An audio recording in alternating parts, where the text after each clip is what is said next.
Have you noticed that every time you go to a career fair or scroll through LinkedIn, it feels like every company talks about sustainability? Every company highlights their eco-friendly goals, their carbon neutral products, and their long-term commitment to the environment. For an engineering student like myself, and economic students and other types of students, this has become a normal thing. Every recruiter, on every banner, on every sign, mentions some sort of environmental mission. But here's the big question that I'm asking in this argument. If corporate emissions barely change, as shown by statistics, is this green marketing shown by the corporations really ethical? Or is it just a way to make companies look responsible without actually being responsible? My argument for this video is simple. Green marketing isn't ethical if a company doesn't make measurable environmental progress. This creates the illusion of sustainability instead of real change. This is more harmful than doing nothing because it hides the truth and slows down real action. For the next part of my video, I'm going to be giving what the definition of greenwashing is and give some real-world examples to further my claim.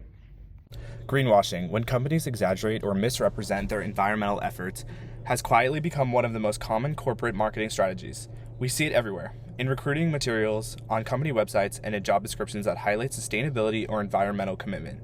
But when you look closer, the numbers don't match the message. Despite the flood of green ads and eco-friendly branding, global emissions have barely declined. The purpose of this video is to raise awareness and ask whether greenwashing is ethically justified when it creates the appearance of responsibility instead of real environmental progress. Next, let's start with some examples of what's called greenwashing. Greenwashing is when companies exaggerate their environmental efforts to appear ethical. The first example of this is Nestle. Nestle has labeled its bottled water as pure and natural, even while investigations showed the company was depleting local water sources and producing massive plastic wastes. The next example is H&M. H&M launched its Conscious collection claiming the clothes were sustainable and made from recycled materials. Only a small fraction, however, actually were. This led to a class action lawsuit for misleading consumers. According to the PwC, 94% of investors believe companies include unsupported sustainability claims in their ESG reports. From a utilitarian ethics perspective, which focuses on producing the greatest good for the greatest number, ESG marketing is only ethical if it actually reduces harm.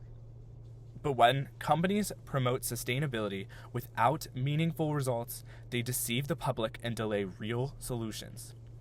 These PR campaigns might make us feel like progress is happening, but in reality, they wash out real environmental action.